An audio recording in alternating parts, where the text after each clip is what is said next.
The Chicago Bears and the Fighting Fish and the Miami Dolphins are scrapping it out on Lake Forest's turf in preparation for the NFL's preseason opener this Sunday on the lakefront. In baseball, the White Sox get swept by the Seattle Mariners. LaKeena is very happy about that, while her other team, the Chicago Cubs, are preparing for a division battle in the Show Me State this weekend against the St. Louis Cardinals. The NFL, the ESPN merger. What should you know or really know about that deal? And we'll have some other fun stuff as well as the Friday Fun edition of Second City Sports starts right now.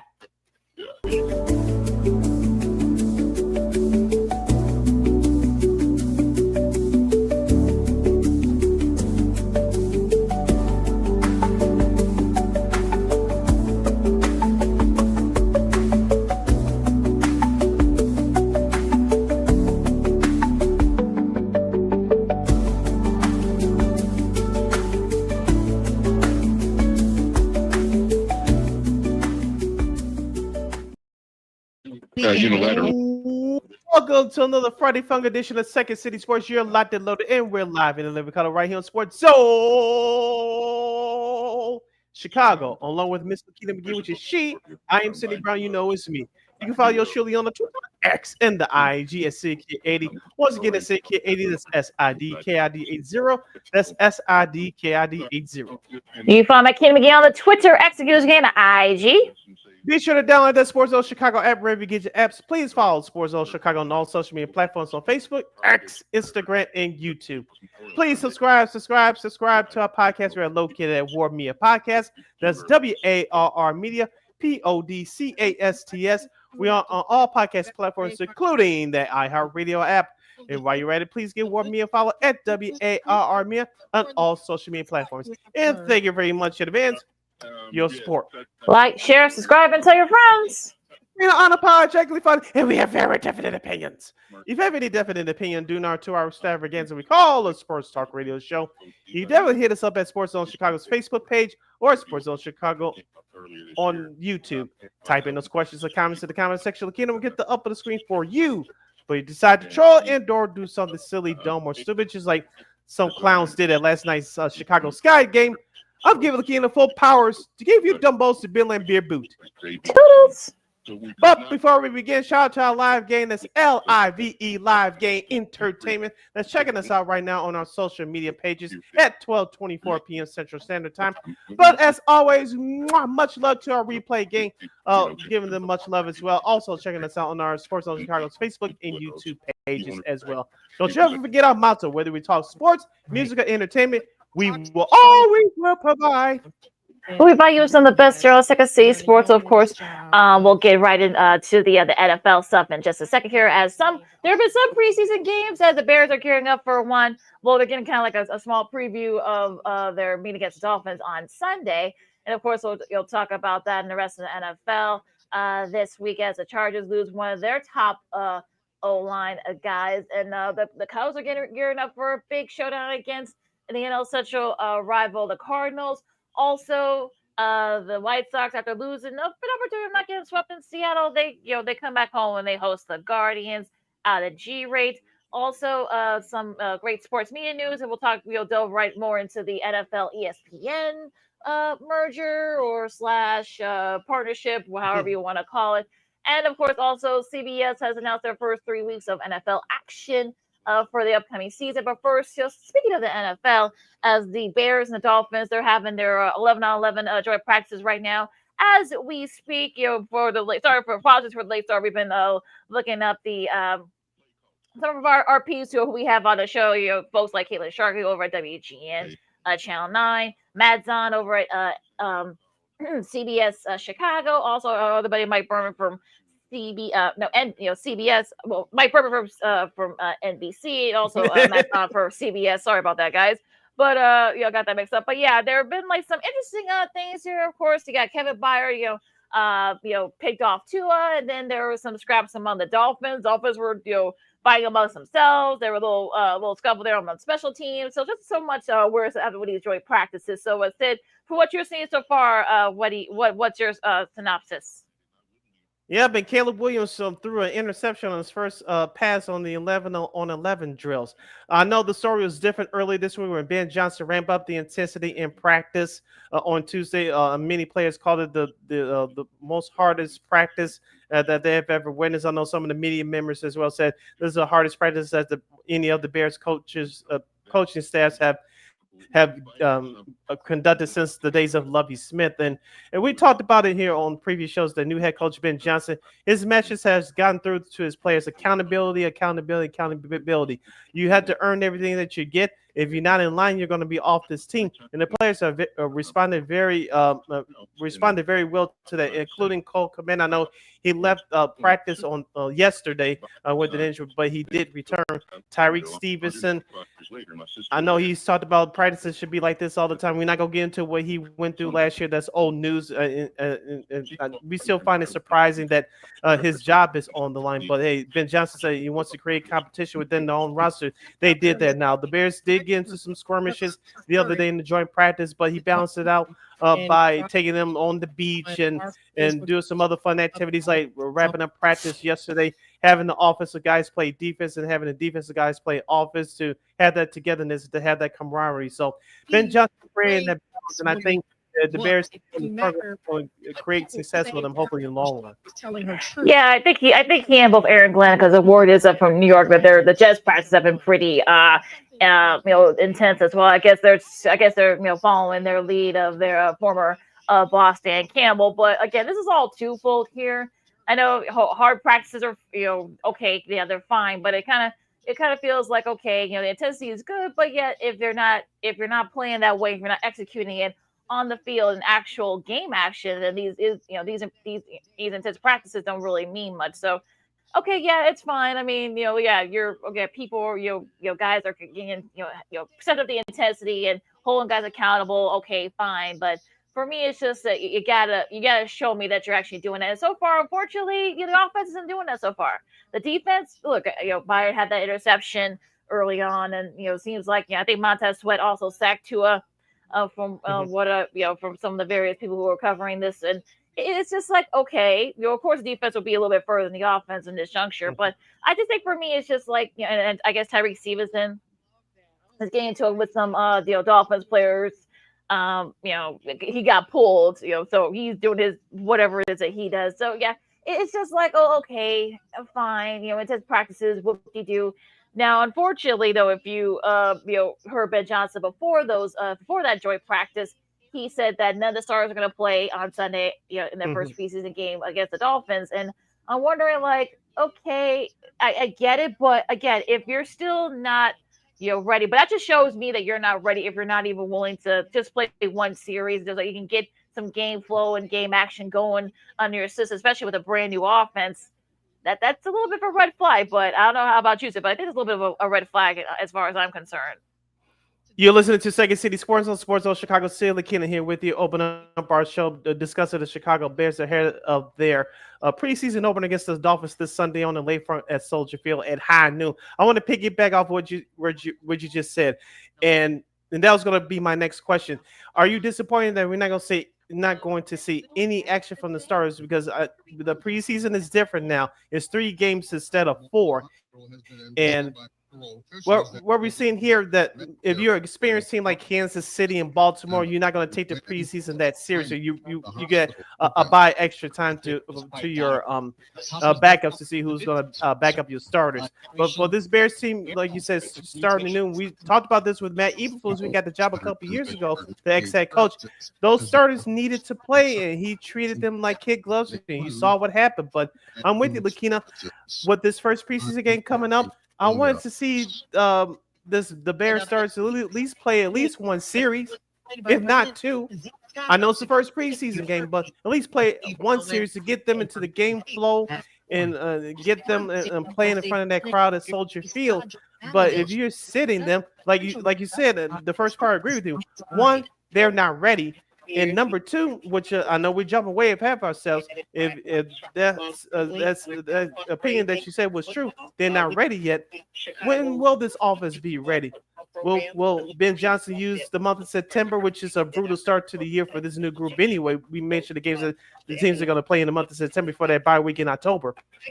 You're going to use September as the extension of the preseason? If that's the case, this team is in trouble. Even though Ben Johnson is going to be given all the opportunity to turn this thing around, this Bears team, there are some high expectations for this team to improve off of 5 wins from a year ago. I don't know if you can afford to do that. Maybe it's just me.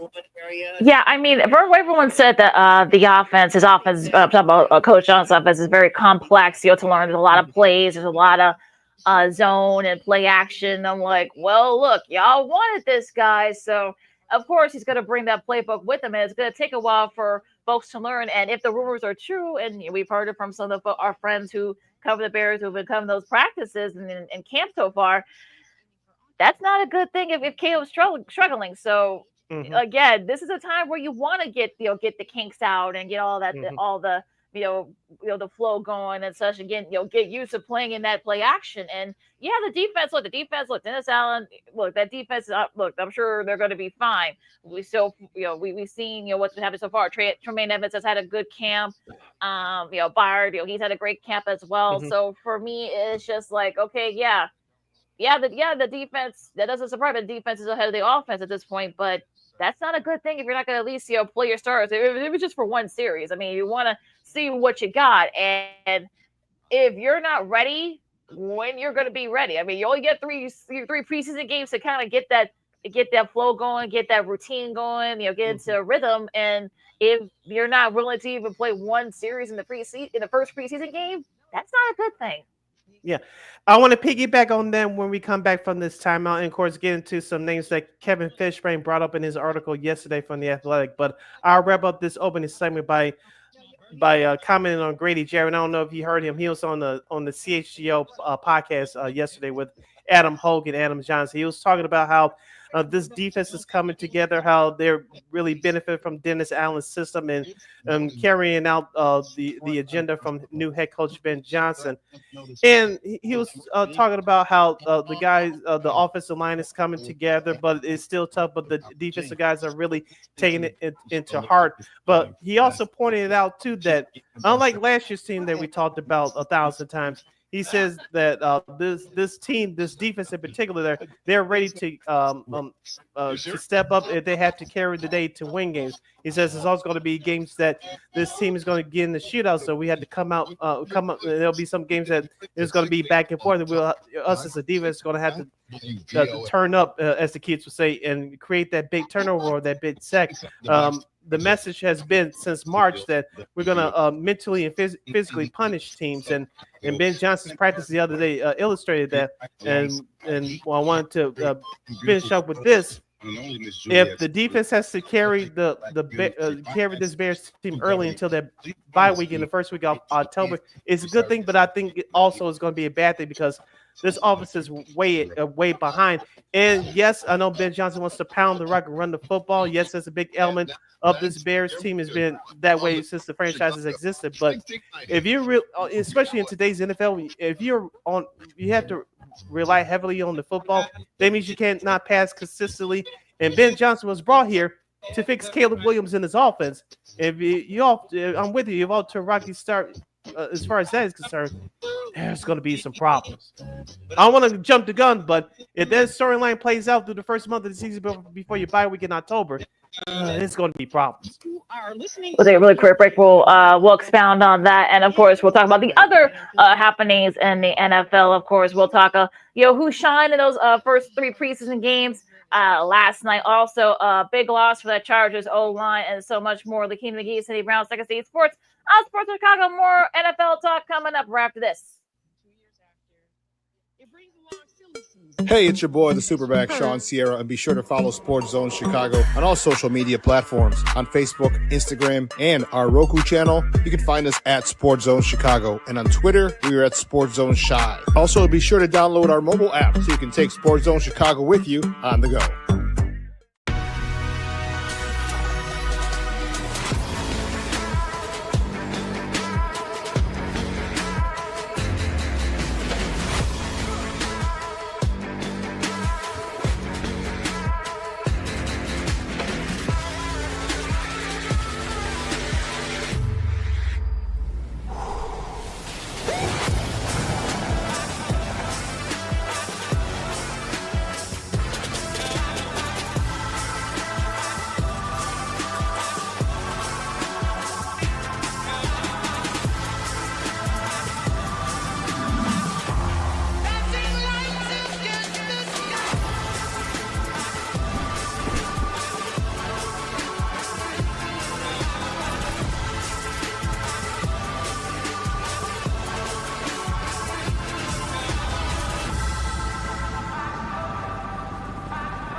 got it done here.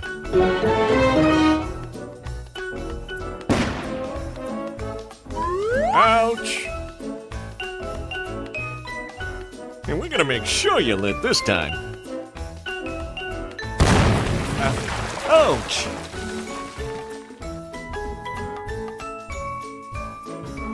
You're not gonna get me this time. Ow, Manny!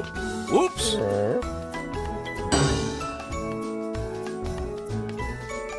Let's try an easy one.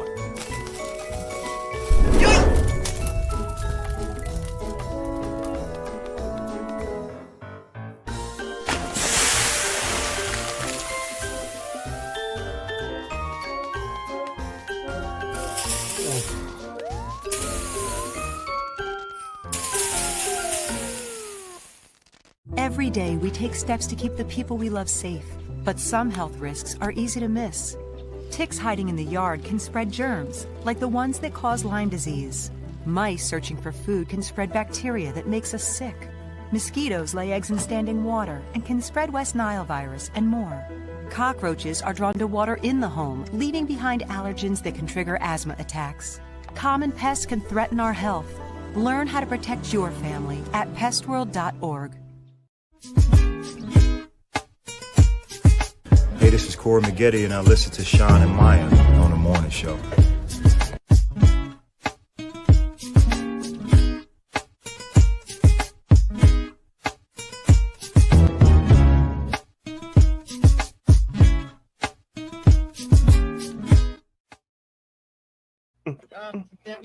Welcome back to Second City Sports with the hashtag Friday Fun Edition. You're locked and loaded, and we're live in the living color right here on Sports Zone Chicago. Brandon Schutz, we see you in the chat. Shout out to you. Hope you're having a great day. Tell everybody you know about our show as always. I'm Sid. That's LaKeena. You can hit your boy up on the Twitter, X, and the IG at SidKid80. Once again, it's SidKid80. That's SIDKID80. That's SIDKID80. You find my Kim again on the Twitter, X, and here's again on IG. As we continue the Bears and NFL discussion for this half hour, you can definitely hit us up at Sports Zone Chicago's Facebook page or Sports Zone Chicago on YouTube. Type in those questions or comments to the comment section. LaKeena will get the up on the screen for you. Just going by our buddy Matt Zahn from CBS Chicago. The Dolphins number one defense returns in favor though after the Bears intercept the Dolphins in the goal line. They hold them. They dominate the red zone series.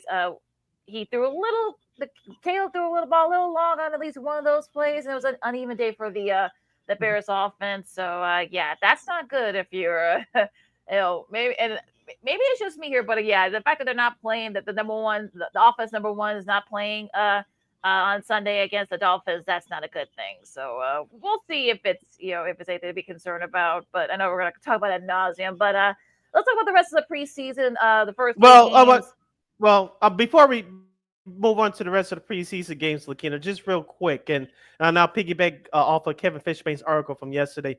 Which player or players are you looking forward to watch for the Bears preseason opener this Sunday? Yeah, just like I said, I think just to see if that defense can kind of keep up that intensity. I want to see. I don't know if Jalen Johnson's going to play this week. On Sunday, but yeah, that's kind of because we're not going to see the number ones for the offense. So there's really, look, maybe. I don't know. I guess I said I probably won't watch a lot of it since I don't watch a lot of the preseason stuff anyway. I'll just watch the highlights of some of that. But just to kind of so we can put a piggyback off that. I was hoping to see Roschon Johnson, but like he's a little bit banged up, so we may not see him on Sunday. I want to see Tyson Bagent and see if he can kind of be that. Because if Caleb struggles, people are going to be asking for Bagent. No, he's had a great camp, so we'll see how he does. He's going to get the start on Sunday. Yeah, Billings, I know that he was a little bit banged up, but he's been kind of banged up. I want to see how he looks, if he's able to play, even just maybe just one quarter and such. For the guy underneath here for the middle linebacker. I can't say his last name, but I want to see how he looks and just to really see the back end guys to see how they look and kind of for spots on this team. Because if Ben Johnson is true that they are looking for I guess their spots in this team available. Maybe some of the back end guys can step it up and probably prove that they can have a spot on the main squad. I'm with you on Tyson Bagent, who will get the start on Sunday. As I mentioned on our show this past Monday, I saw him at Bears Family Fest. He had a good practice, in my opinion. He's going to get the start. I want to see what he does as a backup quarterback. It's a battle between him and Case Keenum for the number 2 spot right now. You still have Austin Reed as your number 4 quarterback right now. Let's be realistic. The Bears are not going to carry 4 quarterbacks. I'll be surprised if they carry 3, but we'll see what happens with that. Kyle Monangai. Who's your Monangai? Shout out to Layla and Mark Roddy earlier today on the score. Kyle Monangai, the rookie running back out of Maryland, the 7th round pick. He's going to get a lot of time in that backfield. I want to see what he does. As I said, I thought he looked good in spots in that Bears Family Fest practice last Sunday. Nashawn Wright, he's battling Tyree Stevenson for the number 2 spot in the defensive back department right now. And he's had a great camp. And you mentioned about Jalen Johnson. He's going to miss the entire preseason. And they say that he might miss week 1 against the Vikings. I don't know about that. We'll see what happens with that. But Nashawn Wright, I'm looking forward to watching. Dominique Robinson, the defensive end, he's been hit or miss over the last few years. And remember this name from last year before he disappeared in the regular season, Austin Booker, now entering his second year out of Kansas State. I want to see what he does on that field on the defensive side on Sunday. Yeah, I want to see how Ozzy Trapilo. I want to see how he does at left tackle. They may move him to right tackle. So we'll see. But I want to see how he looks. We'll see if who else. I think Noah Sewell, the guy that they brought on. That played under Ben Johnson. I want to see when they were at Detroit. So I want to see how he looks. Just like a lot of guys that are kind of like in the back end, like I said, that they want to see who these. I guess we're not going to see number ones. I guess we'll see how the offense looks and stuff like that. Devin DuVernay. I want to see how he looks in that wide receiving core as well. So those are things I'm looking out for Sunday's game against the Dolphins. Yeah, 2 more names to watch out for Sunday. And I agree with Kevin Fishbay from his article yesterday. Luther Burton III and Colston Lovely. We'll see how much playing time those guys get. Since we mentioned that most of the stars will not play on Sunday. All right, now we can move on to the preseason, the first few preseason games. Because, like I said, I think we're not going to see we're not going to see too much with the Bears. So. Not on the number 1 side. So, just to look out for those guys and such. Now, the same was said for a lot of these other teams. I'll start with the Colts and the Ravens, since that game was on NFL Network last night. Anthony Richardson in the first series, I guess, injured his index finger. So he had to pull out. Daniel Jones came in, threw for 144 yards. And such. So, and also Riley Leonard came on, had 92. And, on the Baltimore side, like I said, their guys, a lot of their number 1 guys didn't play. So you had guys like Devin Leary and Cooper Rush, coming in and whatnot. But Keaton Mitchell and Denarius Johnson combined for 125 rushing yards. So they might look. They like to run the ball a lot down there in Baltimore. So they might kind of help out a little bit with their number 1, number 2 guys, and their defense was actually pretty good yesterday. So 24-16 there in that one. Yeah, the question is for the Indianapolis Colts, will this be Anthony Richardson's last stance to grab that starting job from newcomer Daniel Jones? Right now, as you mentioned, he injured himself last night. Hopefully he's okay. But you figured this is his last chance of trying to grab that starting quarterback spot, inconsistent in his couple years there in Indianapolis. So we'll see what happens there. On the flip side for Baltimore, it looks like they have the roster set to make another Super Bowl run. But LaKeena, maybe it's just being the pessimist cynic in me, but you would think that if the Baltimore doesn't at least reach the Super Bowl this year with Lamar Jackson presumably healthy, you think John Harbaugh will be on the hot seat? He's been there a long time, since 2008. And he has great job security, but what do you think that? I love it. Keep up the amazing work. Yeah, I don't want to say if it's Super Bowl or bust for them, but I do think that if they got it, at least get to the AFC Championship game again. I think that's really gonna kind of be like, I know Baltimore fans have been very patient, but I think this is sort of like one of those things where Lamar's not getting any younger, and I think a lot of those guys around you hope that the windows not starting to close for them. But if they don't win it, at least get to the Super Bowl this year. I think there's definitely going to be some folks that are thinking that the Ravens window might be starting to close. Now, speaking of Super Bowl, the reigning champs, the Eagles, they beat the Bengals again. You didn't see a lot of number ones, guys, but you saw Tanner McGee for the Eagles, 252 yards and 2 touchdowns. So nice showing by him. Will Shipley rushed for 48 yards.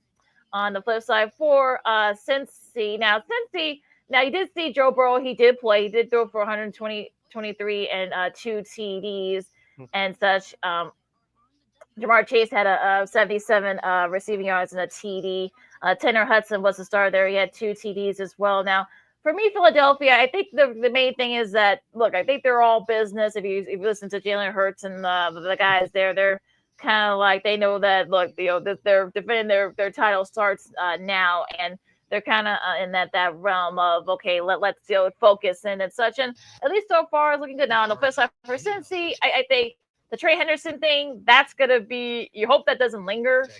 It's sort of similar to what we talked about the last few weeks, but yeah, I think those are kind of like the 2 teams. We'll see what Cincy does now that they got Jamar Chase, back in the fold, and yeah, it's gonna be interesting to see what happens in that, especially that tough AFC North division. Yeah, with the Cincinnati Bengals, including that year they reached the Super Bowl during the 2021 season, they got off to bad starts, and hopefully you can reverse that trend for them this year. Hopefully, you mentioned with the Trey Henderson nonsense, they'll come to an end at some point, and the Cincinnati team can finally start taking off and have a good start to a season. On the flip side of Philadelphia, as you mentioned, what happened last year was last year. You cannot rest on last year's morals. You mentioned it's about all business. It's about I think it's going to come down to them fighting themselves, because it's easy to get complacent and rely on some of the things you've done in the past. But even though many of the players are still there, some of the guys are gone. Key guys are gone. You still have to keep up that intensity. You still got to go about your business, and you got to create new habits. I remember the late great Kobe Bryant and Michael Jordan said this to a lesser extent too. Each year is different. You cannot do the same thing as you did the year before. So for Philadelphia, it's all about fighting themselves and being consistent and still being that good football team. Do not wrestle what happened last year, because what happened last year was last year. Is not coming back. Now, the last one is Seattle. 23-23 tie between the Raiders and the Seahawks. Of course, Pete Carroll making his first trip back to Seattle. You also saw Marshawn Lynch as a credited photographer. You saw him on the sidelines. He was taking pictures. Even got into a scuffle with a couple of the players there. So that was a pretty funny. Drew Lock, 147 yards passing and a TD and interception for the Seahawks. As split up for the Raiders, Aiden O'Connell threw 2 interceptions and 205 yards. Although Torrey Horton had a nice showing yesterday, the 5th round pick for the Seahawks. He had 31 receiving yards and a TD. He also so it was a kind of an interesting game. Jalen Moreau, not too bad. I mean, threw for 61 yards, rushed for 38. So nice debut for him as well. So it was really kind of like the late round stars in this matchup. A preseason game ending in a tie. Who had that on their scorecards? Go figure. But you mentioned about Jalen Moore. I saw a couple of clips of him. He does look good. Yes, even though it was against backups. But Seattle could take their time with him growing and learning the playbook because he's going to be behind newcomer Sam Darnold this year. So we'll see what happens there. On the flip side, for the Raiders, you mentioned Geno Smith didn't look that great. Aiden O'Connell, he really has a lot of work to do. Asher Genty, I'm not worried about. I think he had negative 1 yard off of 3 carries. I'm not really worried about him either. I think he's going to have a very good year for the Raiders, at least for this first year. I think Pete Carroll is going to pound that rock, help Asher Genty gain his confidence, and let Geno Smith build off of there. So I think that's the gameplay going in for the Las Vegas Raiders for this year. Yeah, it's going to be kind of interesting, especially with that Raiders, that offense. I mean, yeah, we'll see how Geno Smith looks. We'll see if we get the Geno Smith that we saw those 2 years when he actually got that nice paycheck in Seattle before injuries. Got the better of him, and The defense for the Raiders, and that's another one too. Of course, you got Max Crosby. He's kind of the leader of that defense, and we'll see how the Raiders kind of like measure up against your Chiefs, your Broncos, and the Chargers. We'll get to the Chargers in a sec because they suffered a pretty big injury loss, and that's really going to be kind of like the thing here with me. And we'll see if Pete Carroll still got on the coaching side. Yeah, the Raiders are expected to be very competitive this year. How many wins can they get? I don't know what the over/under total is from the boys in Vegas, but you mentioned they're playing that very tough AFC West. You know what you have in the Chiefs. The Chargers going to be right there. Denver's really making a come up after making the playoffs last year with the now second-year quarterback, Bo Nix. So the Raiders got their work cut off on them. We'll see what happens with the new experienced head coach on their side. You listen to Second City Sports on Sports Show. Got LaKeena, McGee, Sidney Brown with you as we talk some NFL preseason for the rest of the hour here. Going into tonight's games, you got Detroit and Atlanta. That'll be interesting to see how the Detroit looks. You probably won't see a lot of the number one guys. You may see we were for one series and that's it. Same thing with Atlanta, so we'll see how that goes. Now, Shedeur Sanders will get the start for Cleveland against Carolina. That game will be on NFL Network. So we'll see how he looks. We know that he's had an up and down camp. Talking about Sanders. So we'll see how kind of like getting thrown to the wolves, if you will, and against that. Well, literally, I guess if you say that they're the Panthers, but I want to see how he looks. That's going to be kind of like the interesting part about all that. I know that Panthers defense was trash last year. It looks like they are very much improved. We'll see what happens tonight as they'll get their first test against Shedeur Sanders. And I want to see how Shedeur Sanders handles the play calling at the line of scrimmage. And can he adjust to what the coaches, what the defense gives him across from him? And that's so. I think he'll be okay. But this is going to be a long process for him. I want to see how he does tonight against a newly revamped Panthers defense. Yeah, that Panther defense, I think, could be, like I said, they gave teams a lot of fits last year, even though they didn't have the talent. Now, this time they actually do have a little bit of talent. They brought in a couple veterans. They had a nice draft, drafting a couple of defensive guys. So I'm kind of wondering, to see how they look, especially in that, and I don't want to say tough NFC South, but it is pretty, formidable. So we'll see how if they can improve. But like I said, they weren't the worst team in the league. I know people thought they would be, but look, they gave teams a lot of fits last year. So they kept Atlanta from going to the playoffs. So they did something right down there. And Bryce Young did play well. Yeah, Bryce Young did play well in the second half of the year. They got his job back from Andy Dalton. Yeah, so that's going to be another interesting game to watch. Now, Washington and New England. Now, some people say that New England could be perhaps maybe a surprise team. Some people are already saying that Washington could take a step back after going all the way to the NFC title game last year against Philadelphia. But I'm kind of like, okay, let's just wait and see. I know some people already say they're not buying what what Washington was selling because it was kind of a fluke. Terry McLaurin, I know that he suffered from an ankle injury and also a contract dispute, so we'll see how that goes. But you won't see Jane Daniels out there, it's safe to say. But the flip side though for New England, I mean, I want to see if Drake May can build off having a solid. He didn't have the worst rookie season, so I want to see him build on that. I know Mike Vrabel thinks he's back, playing with the Patriots, with you being in the middle of skirmishes of some of those practices this week, but. Yeah. I think you're in a very tough AFC East. So again, we'll get to our previews. We'll see, but that's going to be kind of like the thing here. Like, can New England be the surprise team in that division?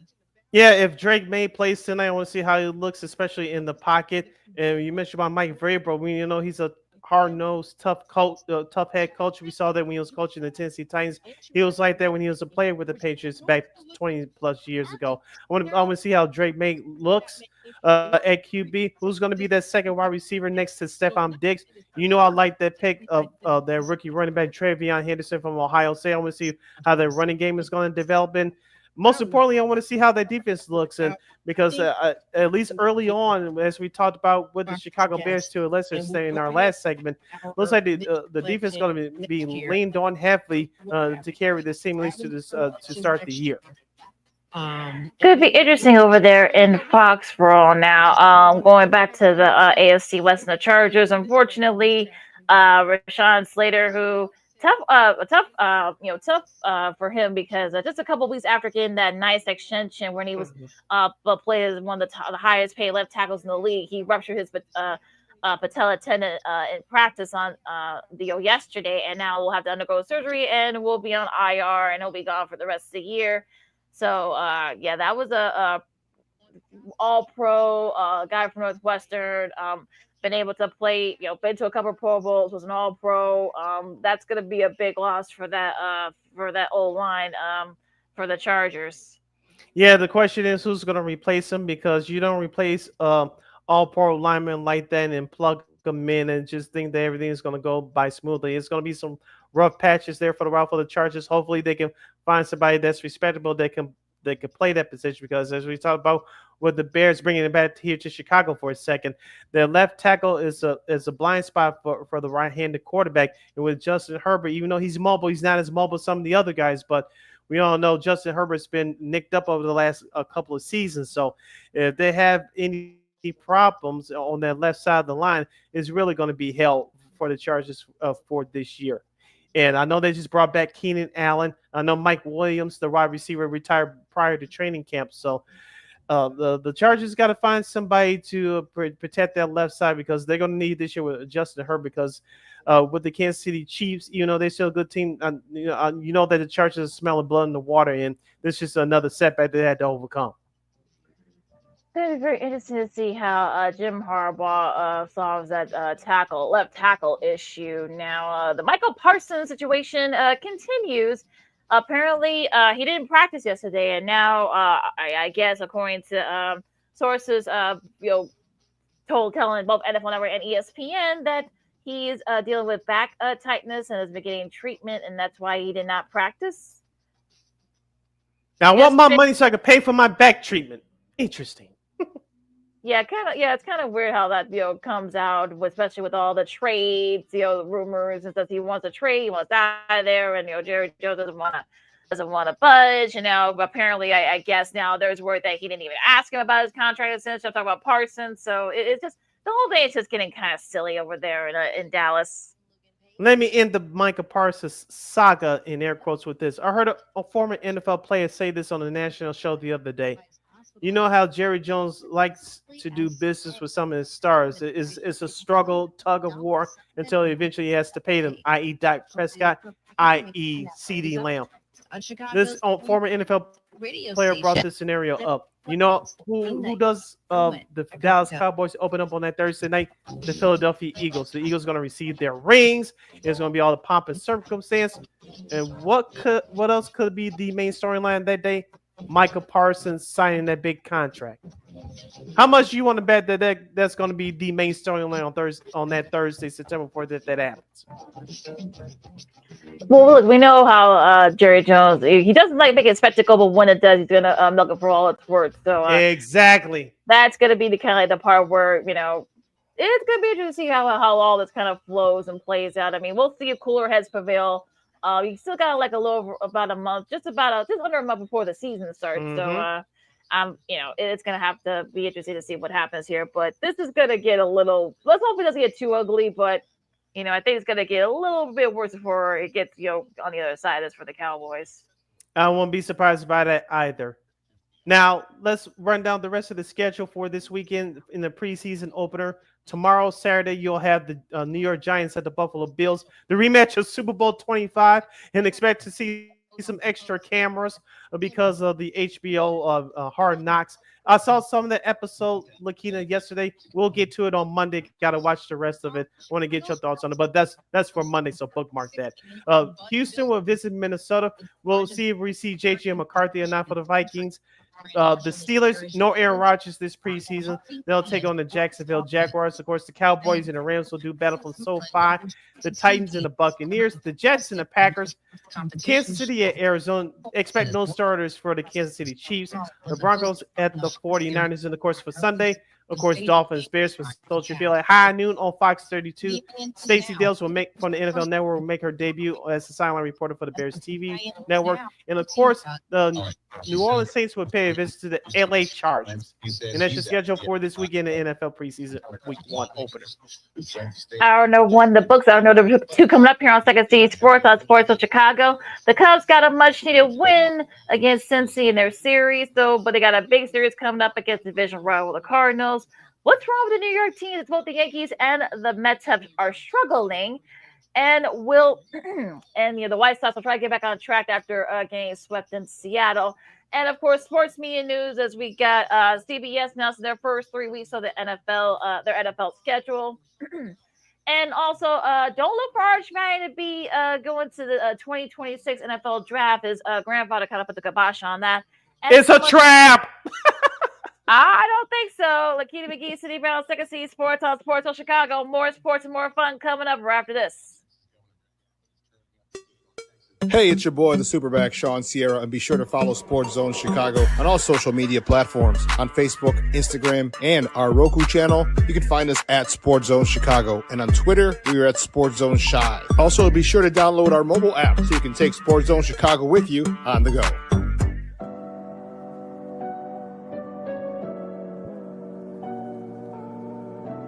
How do you take care of your mind health?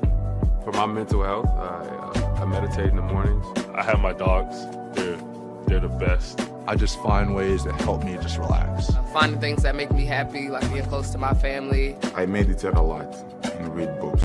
I have hobbies outside of the game. I'm able to switch off. I'm able to turn my brain off from the game of basketball. Your mind health matters. Your mind health matters.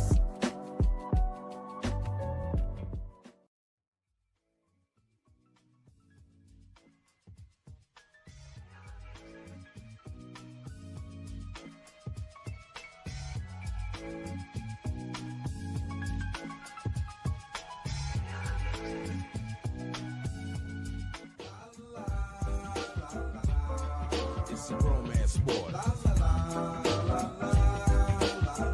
What? It's a romance sport like that. Your Marine Corps' way of life is to defend the American way of life.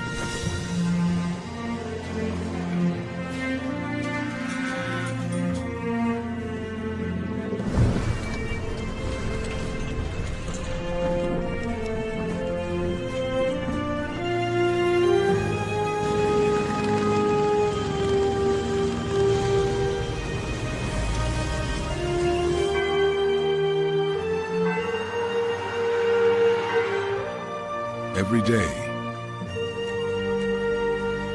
no matter where we serve, we take a stand for our nation, for each other, for us all. The few, the proud, the Marines.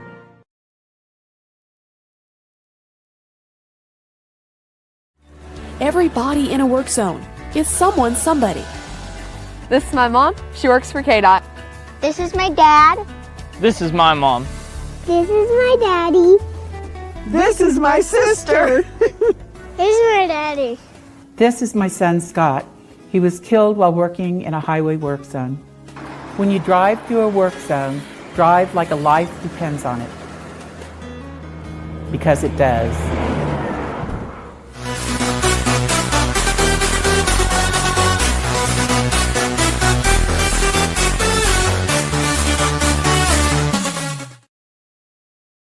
Rebuild Live. What?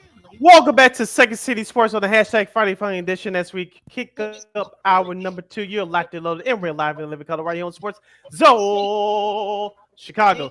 LaKeena McGee is she. Sidney Brown here is me. You can follow yours truly on the Twitter, X, and the IG at CK80. Once again, it's CK80. That's SIDKID80. SIDKID80. You can follow LaKeena McGee on the Twitter, X, and IG. As we kick off hour number 2, discussing baseball both locally and nationally with the Cubs and Sox and everything else in between Major League Baseball. For this segment, if you have any questions or comments for us regarding the world of baseball, you can hit us up at Sports Zone Chicago's Facebook page or at Sports Zone Chicago on YouTube. Type in those questions or comments in the comment section of LaKeena. We'll get the up of the screen for you. Cubs getting a much-needed win on Wednesday as Kay Horton pitched another gem as the Cubs avoid the sweep and beat the Reds. Now they're on their way they're in St. Louis right now as we speak. They're going to be playing the Cardinals this weekend. So it's going to be interesting to see how kind of all this sort of plays out. They're 4 games back now of the Brewers, who apparently they don't want to lose. But again, that's another, we'll talk about them in a bit here. But I think for me, it's like, if you're the Cubs, you still got a little bit of, you got 5 coming up against the Brewers next week.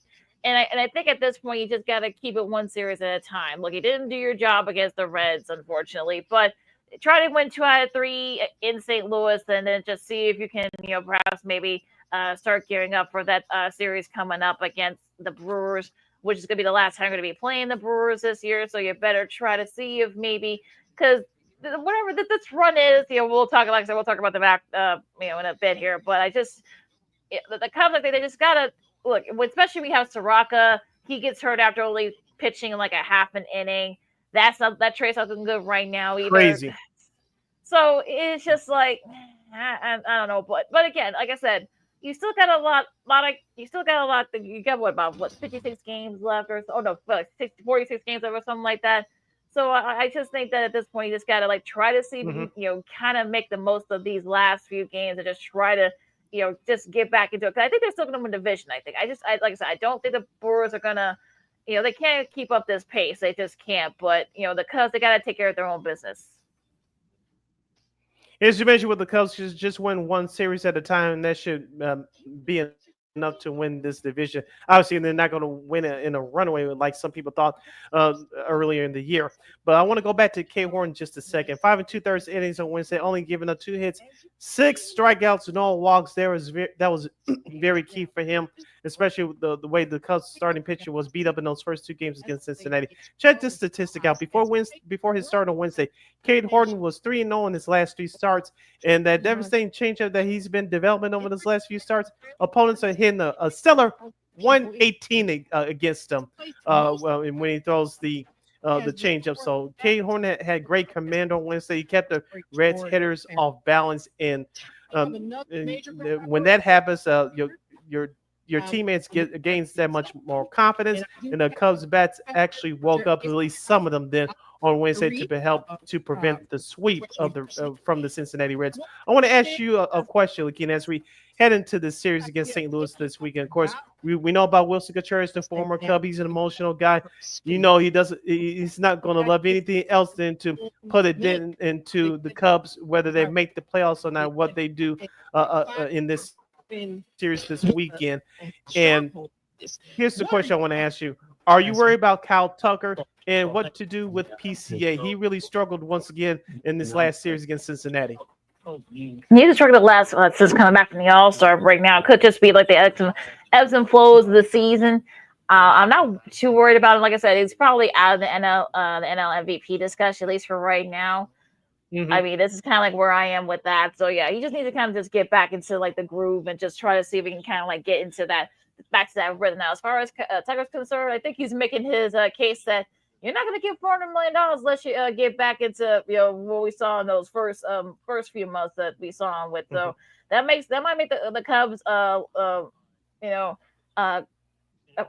a little bit easier to digest. So since he's not playing like a $500 million guy, so that's going to be a really good year for Tucker. I think both will get it back on track. I think just how quickly they will. I think that's really going to be the number one, the $1 million question, I should say. Yeah, you mentioned about Kyle Tucker. I know he's one of the league leaders in walks in Major League Baseball. As you said, the walks is one of the ways to get on base. Not the only way, but they don't pay guys to walk to draw walks. They pay you to hit the baseball. He hasn't done that, and it looks like over the last month or so. But I think that Kyle Tucker is going to get back on track. I'm not worried about him as much as PCA. We know that PCA likes to chase after everything, as I said earlier in the year. even though he was driving those low fastballs out in the ball yard, especially at Wrigley. Teams are trying to get him out there, and he's got to be very selective, very smart on where he can hit the baseball. Right now, we're just not seeing it. I'm worried about him more than I'm worried about Kyle Tucker. We'll see if they can get back on track. We know Busch, Stadium. We know how that ballpark is, and I know Michael Busch he might end up having a good series. He did the last time they were down there in St. Louis, so that should be interesting. Now your pitching matchups for this weekend. Tomorrow you can see that game on MLB Network. You got Matthew Boyd against Michael McGreevy. And of course, you got the Fox Saturday night game. Most of the nation will get that game as Colin Ray against Andre Palante. And the big one on Sunday baseball on ESPN, you got Shota versus Sonny Gray. That should be a fun one there. Those are your pitching matchups for the Cubs and the Cardinals series. Shota has pitched well in his last 2 starts. I know he had that gaffe against the White Sox a couple of Fridays ago. And as I mentioned, Shota pitched well in his last start, but that offense just did not come through for him. So hopefully the trend will reverse itself. Shota pitched well, and the Cubs offense will give him some backup in terms of scoring runs. So it's realistically, I think the Cubs should take 2 out of 3. That should be the expectation there, and they shouldn't sell anything less than that. All right, let's go across town and the White Sox. So the White Sox had a chance perhaps maybe avoid the sweep against the Mariners. They did not. Dominic Canzone hit a walk-off single in the 11th. Yeah. Now again, give the White Sox credit. I mean, they hung in there. Look, we said it was going to be a high-scoring series, and Wednesday's run game was that was more garbage runs by the White Sox in garbage time. Hey, they count too. Well, yeah. The Costa Montgomery's been playing. They've been hitting the ball very well for them. But yeah, Julio Rodriguez and Josh Nader, of course, from the Mariners. We'll talk about them in a second. But yeah, the White Sox had their chance, perhaps get a game in that series. Now, look, they're 42-73. If they can get it to 55 or 60, I think that's a nice well ahead there. But yeah, I think the White Sox kind of got back to some of their bad habits in that series against Seattle. We'll start out with Jonathan Cannon and his start in I want to say the second game of that series. I don't know if it was our guy Sean Anderson or Herb Lawrence. Both are one of our guys. Both of them are our guys, friends of the show. I don't know. I think it was one of them that said that he should be relegated to the bullpen. I agree. I got 1 foot in, 1 foot out on Jonathan Cannon. Ever since that first start against the Pittsburgh Pirates following the All-Star break, he's been shelled in his last 3 starts, and he has not looked good. So I'm always surprised if he's in the bullpen for the rest of this year. I don't think it's going to happen, but he should be. But I digress from that. Yesterday's game, Shane Smith, in his second start back from his injury, he looked well with 8 strikeouts and 1 walk.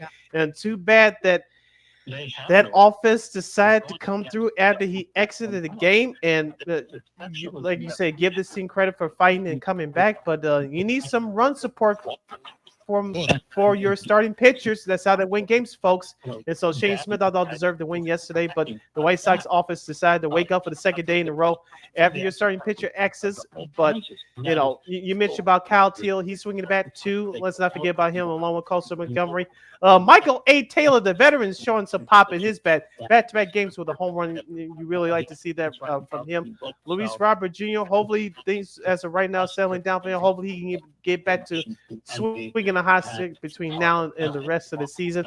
And going back to that pitching staff, I really like what Sean Berger's been doing. I think he's really turned the corner. I have more faith in him going forward as the part of the future in the Sox starting rotation than Jonathan Cannon. Yeah, Luis Robert Jr. Joined the 100 club. That's 100 runs and 100 stolen bases. I think he was like 4 for 5 yesterday. He was just a 4th White Sox to reach that milestone. Shout out to our buddies at GN Sports for that stat last night on WGN. But yeah, I mean, I guess he's trying to since he did get traded, I guess he's trying to make him look good so that if they decide if Chris gets decided to trade him during the offseason, look, I think he's trying to hopefully he can keep this up and trying to kind of make it look good, as the kids would say, to try to see if they can get a top prospect for him.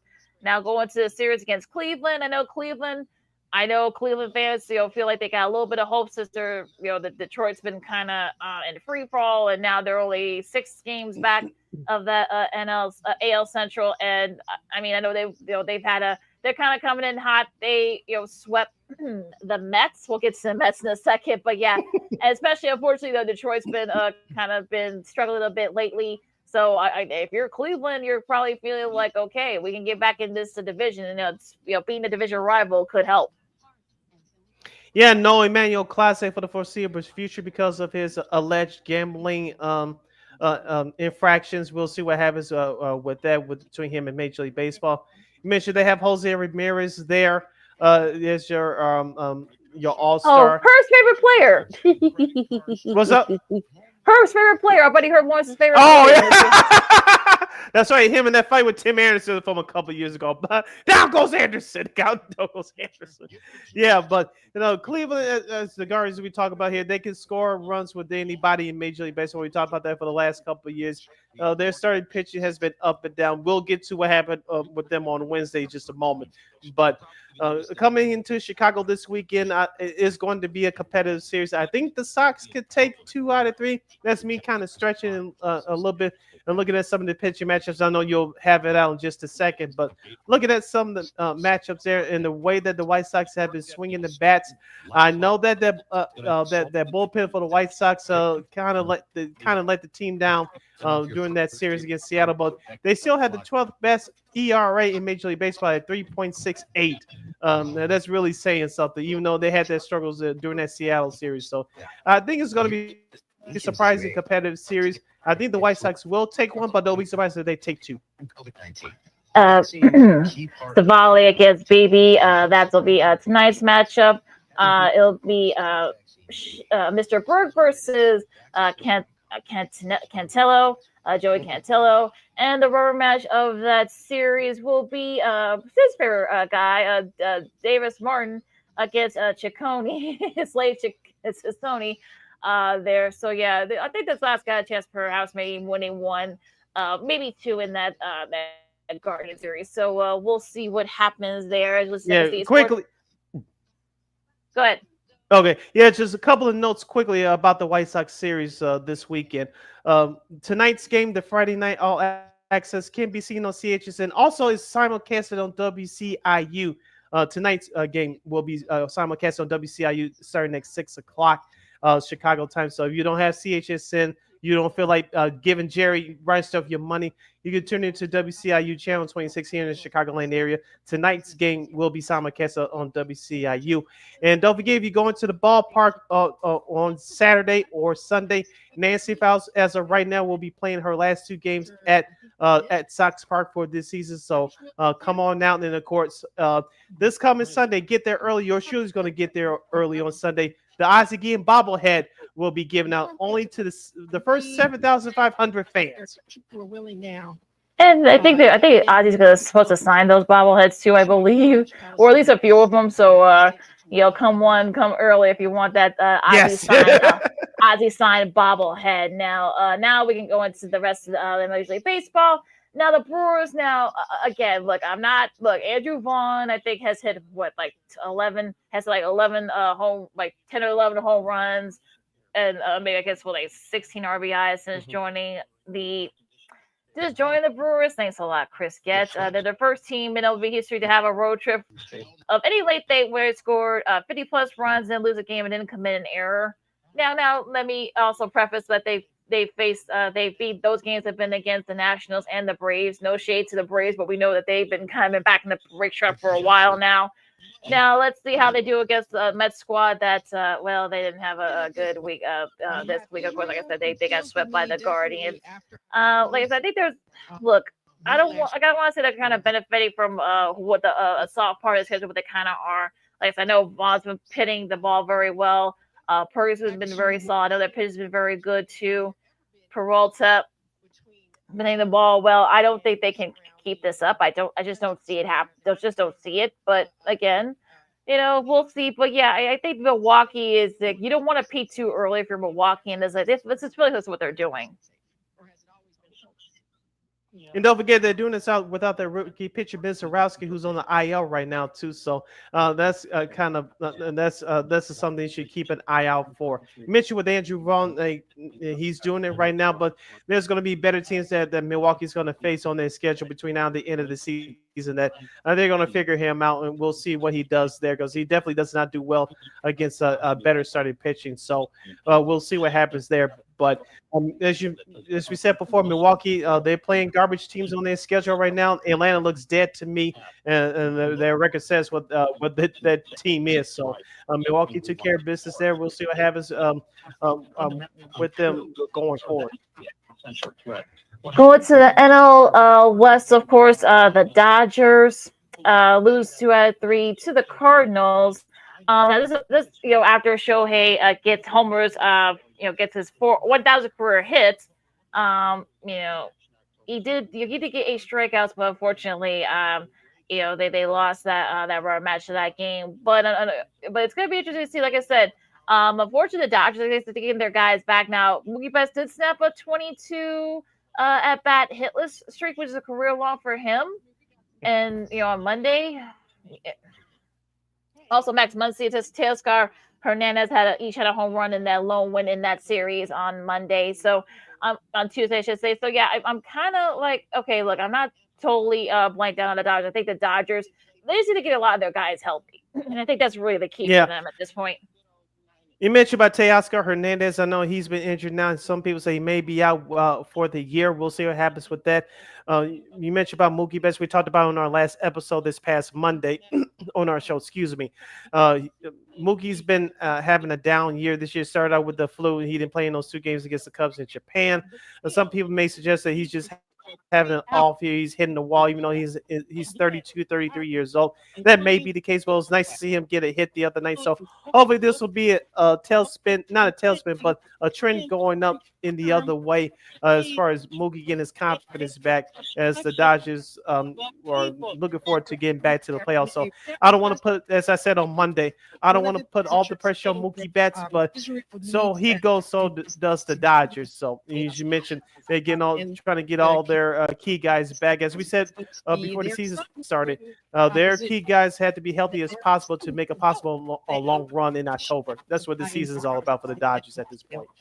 Now the Padres are right there. They're 2 back. They won 2 out of 3 against the Diamondbacks. So again, we'll see if they can kind of keep it up there. Now the Mets, we talked about them. They got swept, excuse me, by the Guardians this week. They've lost 4 in a row, and people in New York are starting to kind of go a little crazy here. Now Philadelphia. Mr. Kyle Schwarber, I think he hit another ball somewhere. I don't think they found that ball that he hit on Tuesday, but yeah, I mean, it looks like they've been playing very well. Now, did they lose? They lost the rubber match against Baltimore, so they didn't win the series, still 2 out of 3. But you want to, perhaps maybe pull a bit distance between yourself and the Mets. They've had their struggles lately, so I think it's going to be interesting to see what the Phillies do, especially since it gets to the tougher part of the schedule coming up. Yeah, Kyle Schwarber has replaced PCA, in my opinion, for top 2, top 3 candidate for MVP. I'm not going to say anything else about that. Go check his statistics. Number 2, Philadelphia, as we talked about, they have a real closer, Johan Duran, who they acquired from the Minnesota Twins during the trade deadline. So their bullpen is solidified. We'll see if Philadelphia can overtake hold off the Mets in the NL East. And speaking of the New York Mets, you mentioned losers of 4 in a row.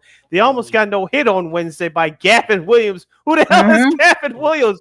He almost pitched a no-hitter. If it wasn't for Juan Soto almost kneeling that whole play, hitting that home run in the 9th inning, the Mets would have been embarrassed even further. So the Mets, they're just not scoring runs right now. The certain pitching has actually been okay. The bullpen has been reconstructed since the trade deadline.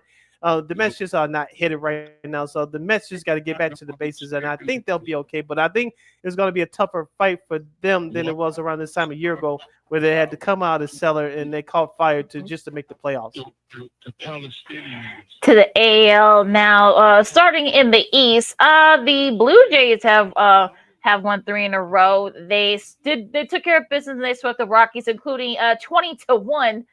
No, I'm not making that score up. That was Wednesday's game, 20-1 there. Both of Vlad had like 4 hits and a home run. David Snyder, he had 2 home runs, the first time in his career that he's done that.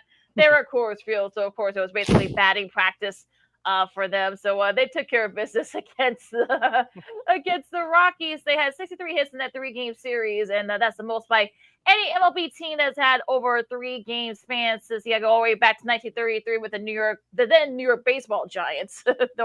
That's how far back that this goes, folks. But yeah, but look, Toronto did what they had to do and take care of business against the Rockies. Yeah, that's what you're supposed to do against inferior teams. Take care of business and get everything back on track. That series for Toronto reminded me of the old Bugs Bunny cartoon. Everybody standing in line getting a hit. It was so bad the assistant coaches from Toronto got a hit. That's how bad the Rockies were in that series. So I usually don't do impulse hot takes, but I'm maybe halfway convinced that Toronto. I said Toronto's going to be a playoff team. I'm not backing down from that, but I have 1 foot in, 1 foot out there. I think they're going to win this this AL East. Look at the way the Yankees have been playing lately. We'll get to them in a second, even though Aaron Judge is came back on Tuesday. And I know Boston's still hanging around, even though they're playing better, but I got 1 foot in, and the other foot is ready to jump in, but not quite yet as far as Toronto winning that division. But I wouldn't be surprised if they won it as we stand here today. Now, speaking of the Red Sox, they did win 2 out of 3 against Kansas City. So, again, they're hanging around, but like I said, I don't think they've got the pitching. I think that's really what's going to kill them. I feel like and also that they don't have a lot of definite hitting. I think that might come back to bite them. So we'll see. Now the Yankees. Now maybe it's a good thing that the pressure is kind of off Yankees, even though I know Aaron Boone's on the hot seat. They did lose their series against the Rangers. They did win to snap that 5-game slide a couple of days ago on Wednesday.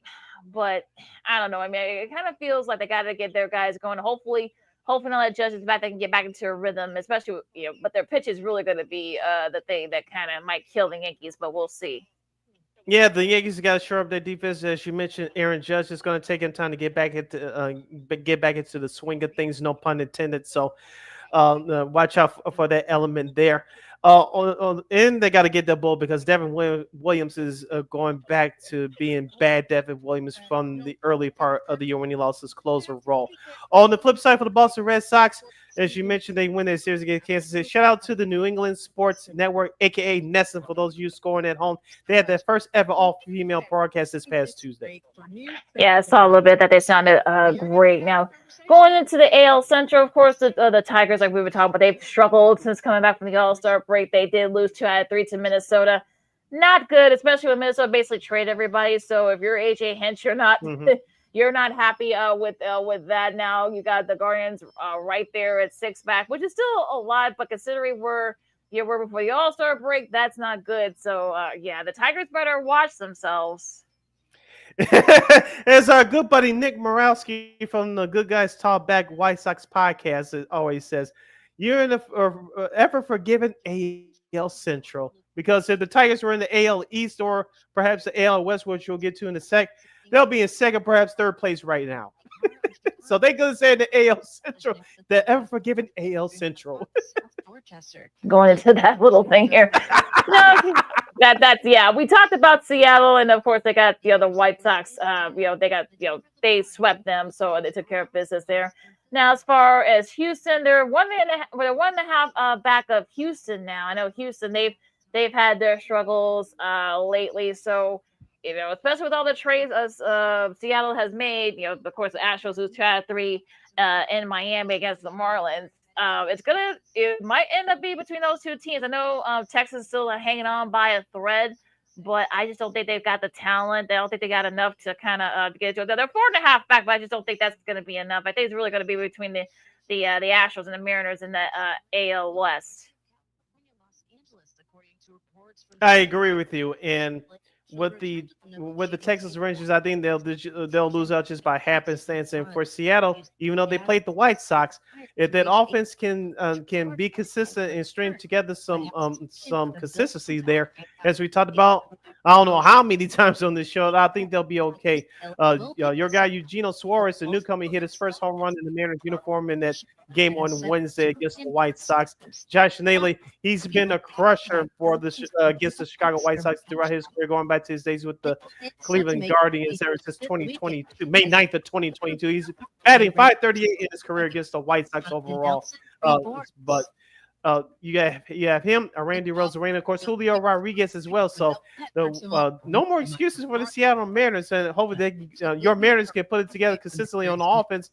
It's going to come down to the last week of the season between them and the Houston Astros. It's going to be very interesting in the AL West. Now going to the schedule for this weekend, you got a couple of games on Apple TV. Tonight you got Cincinnati and Pittsburgh, as well as the Yankees hosting the Astros. Speaking of the Astros there, so that's going to be interesting matchup here. You got the A's, or the Oakland/Sacramento A's, I guess, going up against Baltimore. Then you've got the Angels against the Tigers. Hopefully the Tigers can get back on track.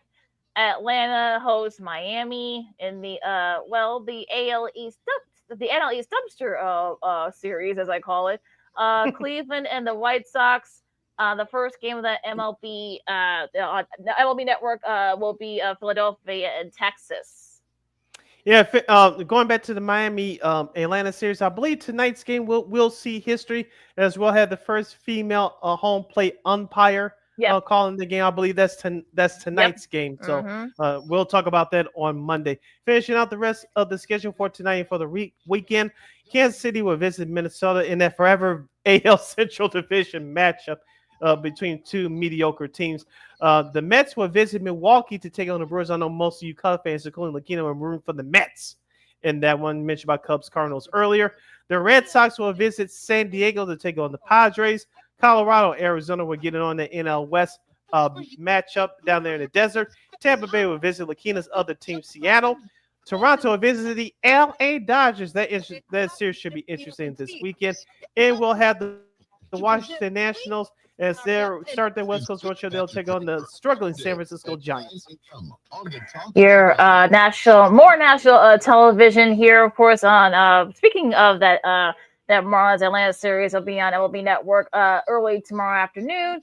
Also, as well as Houston and the Yankees. Of course, your Fox Saturday. I talked about that earlier. Cubs and Cardinals.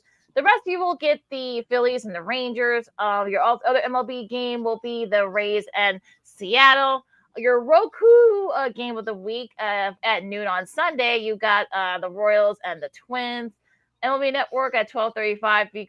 Also, you got Pittsburgh and hosting Cincy, finished up that series, as well as the Yankees and the Astros finished up that series as well down at Yankee Stadium. And of course, your ESPN Sunday night game. I said that earlier. You've got the Cubs and the Cardinals finish up that series. You got Shota versus Sonny Gray. That should be a fun one. And that is your schedule for this weekend in MLB. All right, LaKeena, let's take our 2-2 timeout. When we return, it will be our sports potpourri segment of any of the topics that we discussed on this show up to this point. We got some sports media news to talk about. Someone did something stupid again at last night's Chicago Sky game. We'll get into that. We'll give our expanded thoughts about the ESPN NFL Network merger, and we'll have a whole lot more fun. I'm Sid. That's LaKeena. The Friday Fun edition of Second City Sports, right here on Sports Zone Chicago, continues after this. Hey, it's your boy, the Superback, Sean Sierra, and be sure to follow Sports Zone Chicago on all social media platforms, on Facebook, Instagram, and our Roku channel. You can find us at Sports Zone Chicago, and on Twitter, we are at Sports Zone Shy. Also, be sure to download our mobile app so you can take Sports Zone Chicago with you on the go.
got it done here.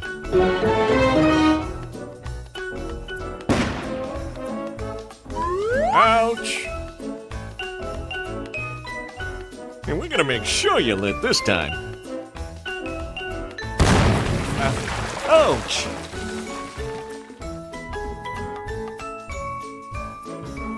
You're not gonna get me this time. Ow, Manny! Oops!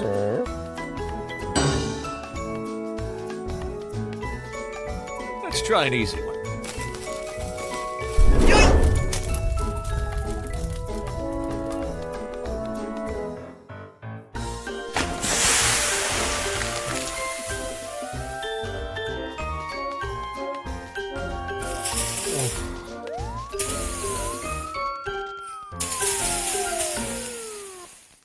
Every day, we take steps to keep the people we love safe, but some health risks are easy to miss.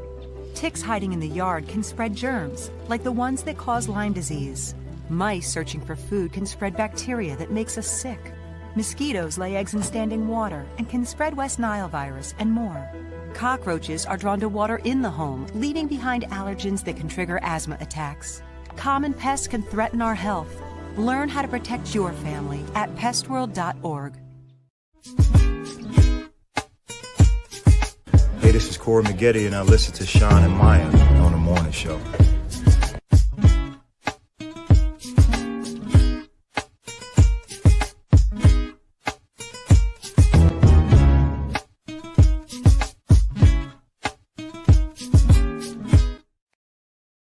Right. And we did a lot of good. Welcome back to City Sports right here on Sports Zone Chicago. I'm Sid. That's LaKeena in our Friday Fun segment. You can hit yours surely up on the Twitter, X, and the IG at SidKid80. Once again, it's SidKid80. That's SIDKID80. That's SIDKID80.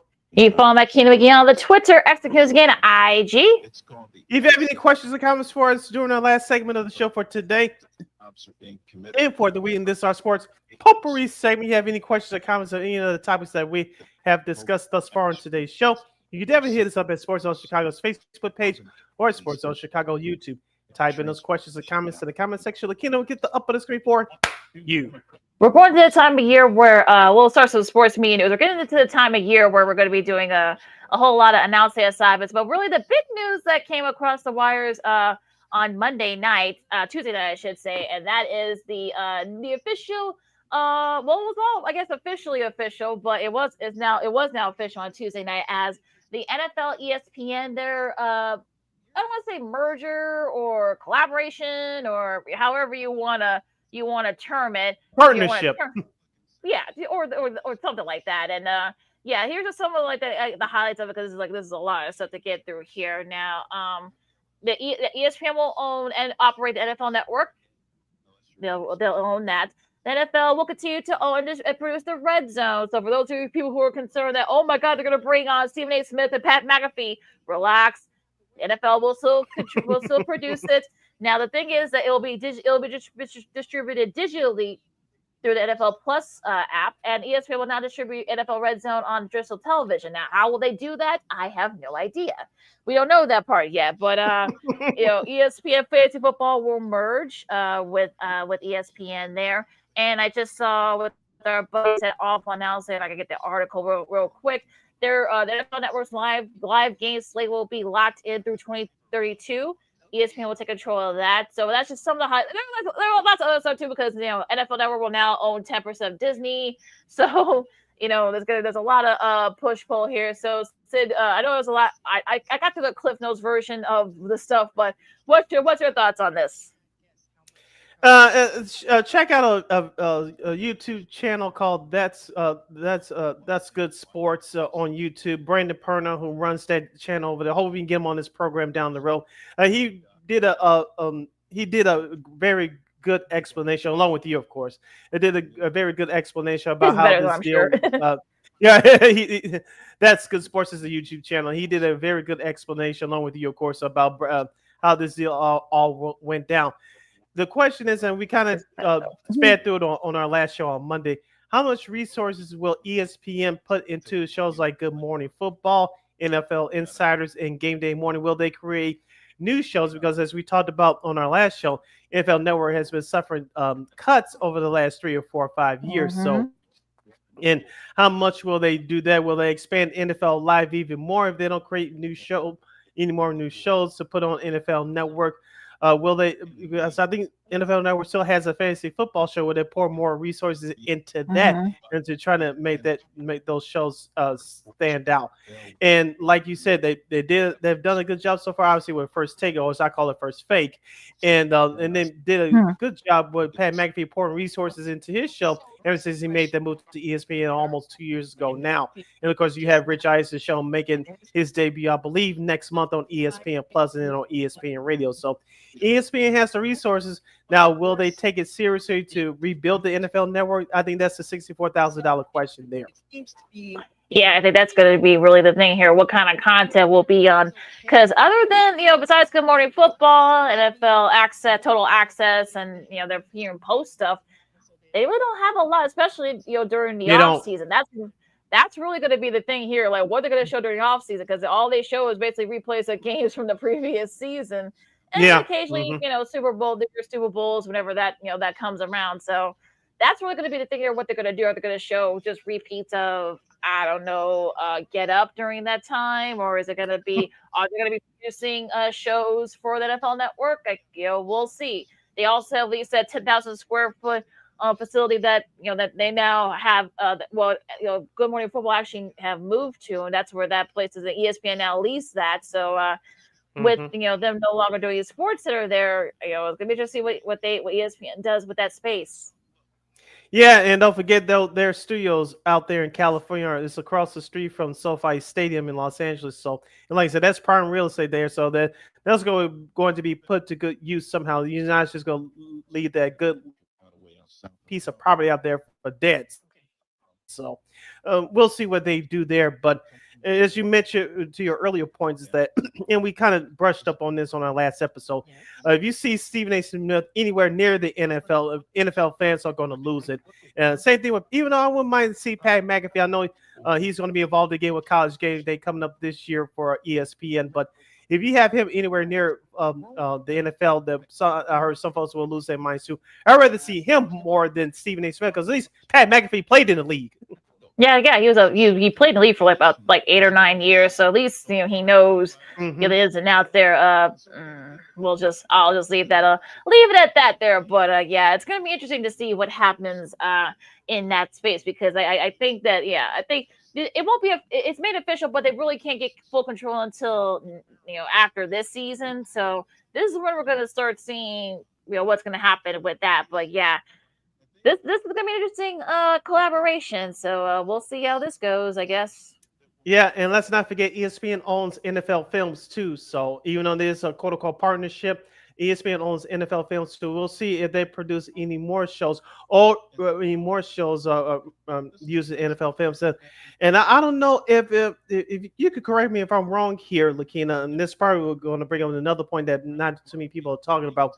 One, where's the new home going to be for Inside the NFL this year since they're no longer on the CW?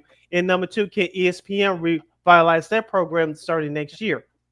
Yeah, I think that's another thing too because they don't have a home. I think I heard Ryan Clark, who was on part of that last year's cast. He said they don't have a home. Their show doesn't have a home. Yeah, he hosted right the now. last 2 years. Yeah. Yes, yeah. So they don't have a home right now. They don't have a studio right now. That's why they haven't said where they're gonna they don't know what because people have asked them on the social media that hey when's the new season gonna air. We don't know because they don't have a studio right now to do it. So I think that's another thing too. And yeah, we're interested to see what they do with that space. So there's a lot of real estate for ESPN to play with here. So we'll see how they use it. Yeah, I think ESPN can revive that program and bring it on the ESPN platform or just put it on NFL Network.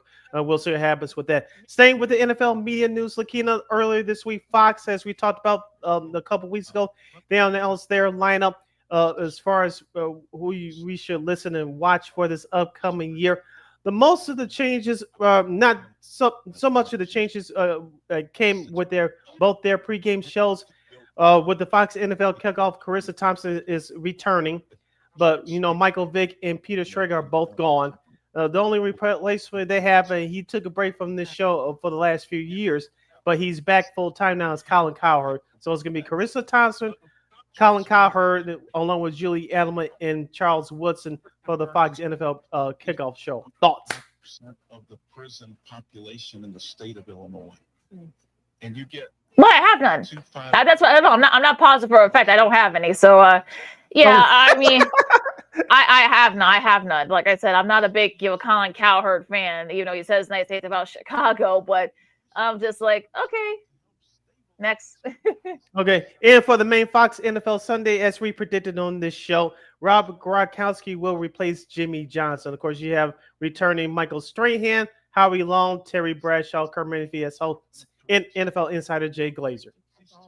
Yeah, we kind of figured that this was going to be the case, and they really weren't going to replace your Jimmy Johnson. So, yeah, not a surprise here. Now, I'm wondering, I know Terry Bradshaw has kind of put out that he might retire down the line. Are they waiting to see if Fox he's going to wait a couple of years until Fox gets the Super Bowl again?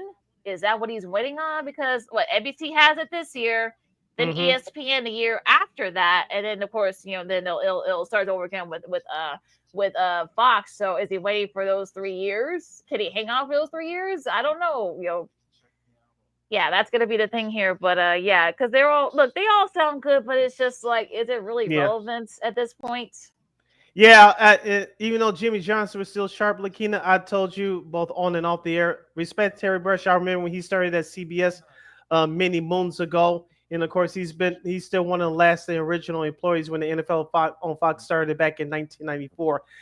In my opinion, respect his enthusiasm, but he's lost his zip for his fastball over the last decade, in my opinion, as far as doing highlights. Let Kurt Menefee do the highlights and set it up for the analysts doing their pregame shows, of course, halftime and postgame shows. In my opinion, Terry Bradshaw has lost his zip on his fastball in terms of doing the highlights. It seems like to me, I know he's an older gentleman now, but he's like almost like 2 seconds behind the highlights, and it just doesn't sound good. And so, like you said, just have a respectable exit plan for him, and whoever replaces him hopefully is somebody younger and is more alert about just being respectful about it.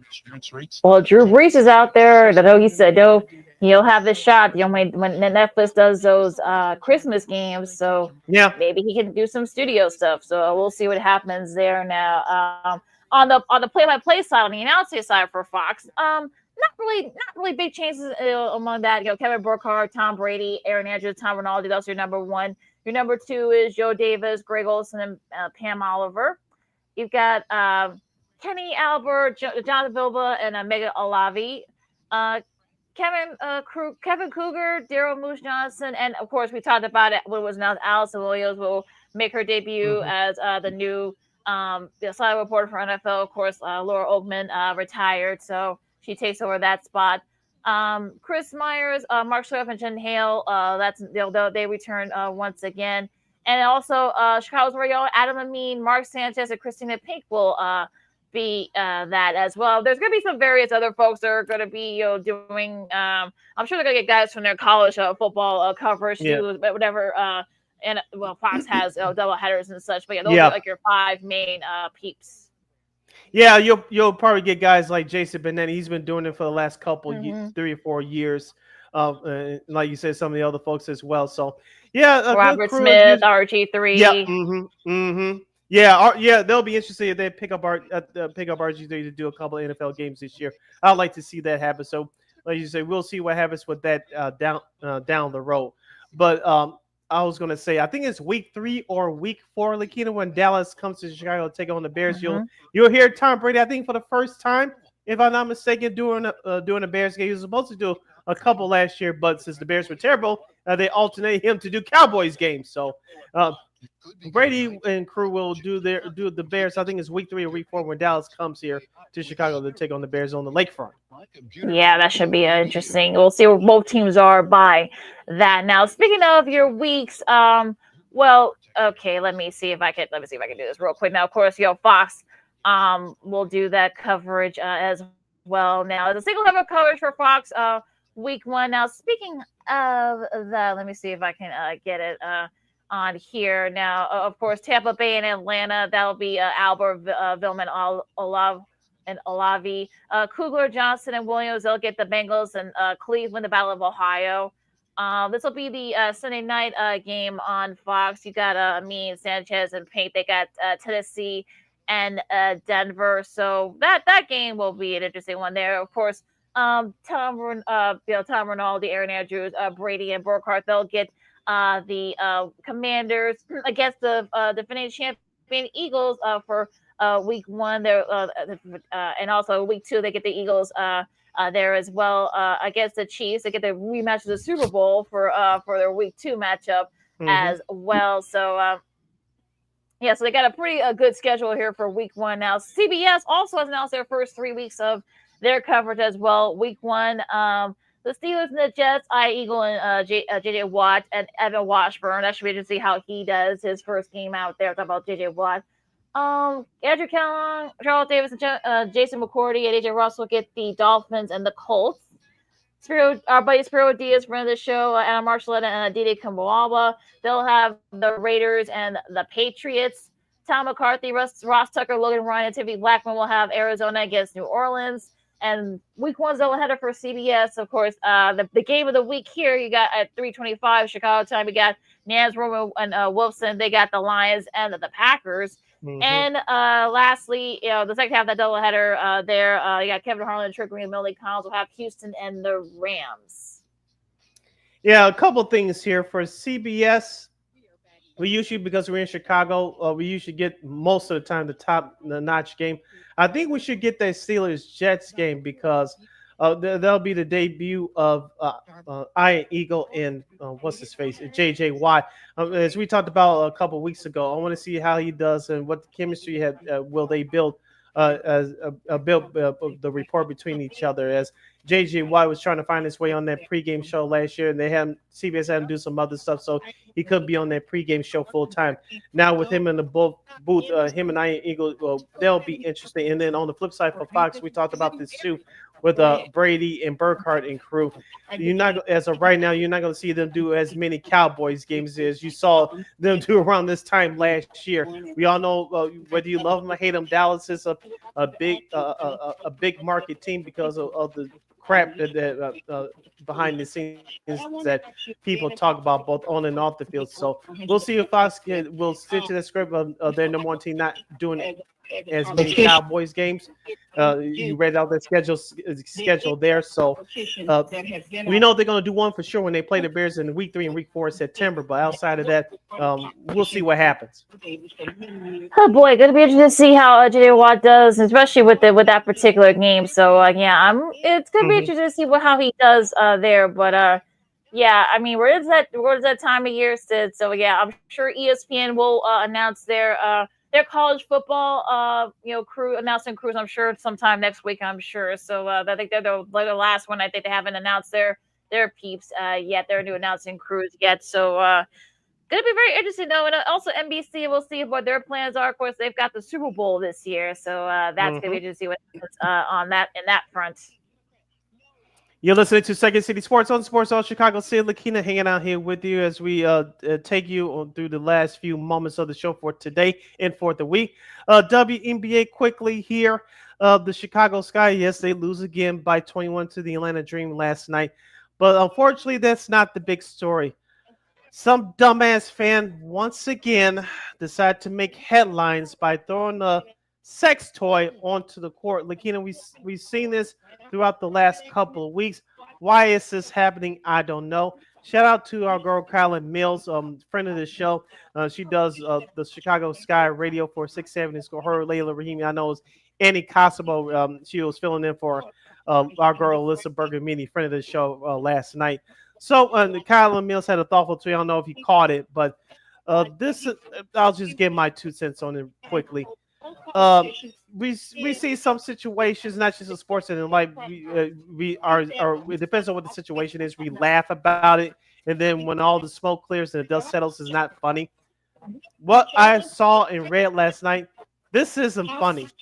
And I know there's a rule that you're not supposed to throw anything onto the field or play it onto the court or what have you, but What's been going on in some of these WNBA games has been sickening and embarrassing. And whoever's doing it, whoever started should have their asses jailed. I'm dead serious about this because whoever thought of this idea is sick and a disgusting human being. And whoever is carrying out this plan or whoever's behind this, you're just a disgusting human being. You do not deserve to walk amongst us. And what the rules are but one of the rules are to attend sporting events. If you get caught throwing any objects onto the court, you're escorted out there, meaning you should be prosecuted to a full set of law. Those laws should be applied here to whoever throwing those disgusting items onto a WNBA court. It is not funny. It is disgusting. And it is sickening, and it should stop immediately. Yeah, 2 guys have been arrested for this, and I guess there was a self-decried cryptocurrency enthusiast. I guess he was part of a group that orchestrated those stunts. It just seems like kind of stupid that you would do something this dumb just to get attention. I think it's just kind of silly. It's got a little bit crazy here, but it'll be, I don't know. It's just like, I don't know if this is how the WNBA wants to have headlines, especially with the football approaching, but it's just kind of, there's really nothing more you can say about that. So they found the guys that did it. Hopefully you won't see any more of those things out on the field, but we'll see. Yeah, remember those idiots that were running onto the court as we were coming out of COVID a few years ago when the NBA was starting to open up the games up to letting fans back in. You had a few fools that they were running on the court. Those people were taken care of quickly. Hopefully, this will be the last of this as far as people throwing stuff on the court for the WNBA. That is, you initially laugh at it, but as I said before, and I'll say it again, when the dust settles and the smoke clears, it's not really funny. None of this is funny at the end of the day. It really isn't. You're that damn desperate for attention, like you said. Go find something else productive to do with your damn time. Now, like you said, deep down, I don't think the WNBA should condone this. If you that damn desperate for attention, that's really sad. But I don't think the WNBA is desperate enough to stoop that low. But for those individuals who are orchestrating this, you're dumb, you're stupid. Go away. This is very disgusting. You listen to Second City Sports on Chicago. LaKeena, McGee, Sidney Brown with you. As we wrap things up here, now going to college football. Of course, Archie Manning. Of course, he's a patriarch of that Manning dynasty, if you will. His grandson Arch. Of course, there are some people that are saying that he could be the number 1 pick for next year's draft. Meanwhile, Mr. Manning says not so fast. He said that don't be so quick to have to kind of like put him in there, because he said that he might not do that. So look, and we know that his uncle, his oldest uncle, Peyton, he didn't do that. He stayed all 4 years at Tennessee. Now, granted, he wasn't sought after. I'm talking about Eli, but his other uncle Eli, but he lasted 4 years there. And with anything else, stuff that he doesn't really need the money. I know he likes being in college. He likes playing at Texas. So I know you said that it could just be smoke and mirrors, but I don't think so. I think with the Manning family, they're pretty straightforward. So I don't see him kind of like trying to play off this. He probably knows that he probably make even more money, especially with NILs, playing in college as with the NFL. So and they don't need the money either. So it's not a kind of dry that he'll make the jump.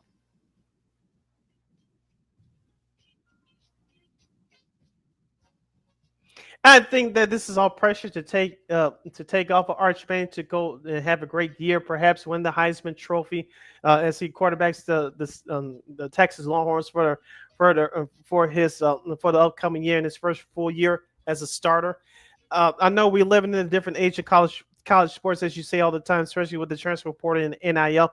Obviously, this is NIL. He can earn as much as he can. He can stay there as long as he wants to, but if you figure, LaKeena, just check this out. And this is not too complicated. I know some folks want to make it harder than what it is. But let's just say Texas goes into the college football playoff, which I think they will this year. Let's just say they get to the national championship game.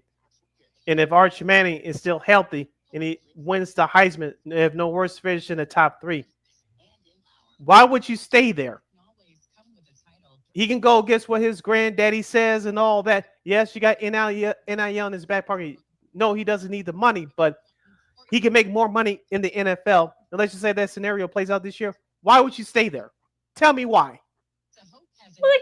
Look, I think he likes the college experience. I mean, look, his grandfather got the college experience. I know that was a totally different time, and so even his uncles, it wasn't. Yeah, it seemed like it wasn't that long ago that both his uncles were, sought after. Well, Eli wasn't, but Peyton was, and I know Peyton made it all the way to the Orange Bowl that year, that senior year. Didn't win the Heisman. Of course, he lost to Charles Woodson.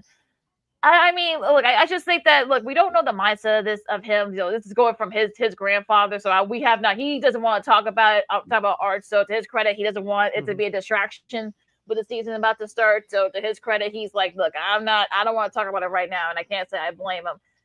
So yeah, I'm with you on that. Yeah, stay focused and help Texas Longhorns win ball games. Yeah, I won't comment on that either. Yeah, so he's like, you know what? Look, let everyone else kind of just let the chips fall where they may and such. He probably hasn't even it probably hasn't even been a thought of whether or not he's going to say. I think he just wants to focus on this season coming up and staying healthy and helping them win games. So yeah, I think look, this might be his Archie that might be his opinion. We don't know if that's his Archie's opinion, but again, we'll see. I think he's just focused on this season, so we'll see what happens. But he's probably the one guy He's the one guy you can probably say that, look, if it's happening, it's happening. So we'll have to wait. Yeah.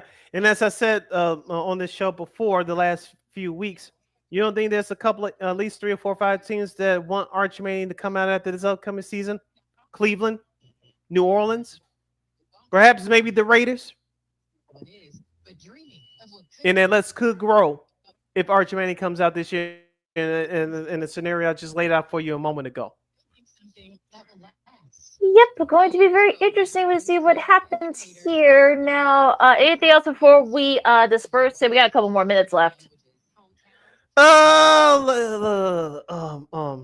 I think it was two other things here. I think. Oh, speaking of the, I want to go back to the NFL ESPN merger here. ESPN, they still have that ESPN bet thing, which I don't know too many people are using it. They're still going to promote that. It was another element I wanted to talk to you about real quick. Once I think everything's supposed to be finalized and before the start of next year in 2026, no more Monday night double headers. Right. Now, back in the day when ESPN got Monday Night Football, at least in week 1, they had the double headers, but the games weren't ran simultaneously. You had the Monday night doubleheader. I wish they would bring those back, but that's not going to happen. What's not going to happen once these deals finalized, you're not going to have double headers. I'm using air quotes like they do now. You're not going to have Monday night double headers anymore. Both the games running simultaneously. I'm glad that part is done. I wish they'd bring the old school week 1 Monday night doubleheader back, but that's not going to happen. But two games running simultaneously on a random Monday night, those days are done. Yeah, so I don't think you're going to see that. I think people were kind of glad of that because one game was good. The early game was great, and the other game not so much, and vice versa. So I can kind of see why they would want to do away with that, which is probably smart on their part. So that'll be interesting to see what happens there. Now, interesting element of what they're saying here. Speaking of ESPN, the red zone, of course, NFL will take control of that, so both can relax with that. Now, they're saying that ESPN could create its own red zone with the SEC, Big 12, ACC, and other conferences, but the network doesn't have the rights to the Big 10, the Pac-12, or the Notre Dame football. Now, I remember back in the day that they had ESPN Goal Line. There was this thing called ESPN Goal Line. I was just getting ready to say that. Yes. Where you got those games and you got to see, especially if there's the regional coverage on ABC, or you had we always get stuff with the Big 10 games in this region, so you couldn't watch the then Pac-10 or the SEC or the AC or the ACC especially, or the Big East when they had football. So that was a nice. They should revitalize that. I actually enjoyed that one. And obviously, this is right before COVID. I actually enjoyed that because basically all the college games that were on the ESPN family networks, they would whip around and go around and show you a few minutes of them. Bring that back.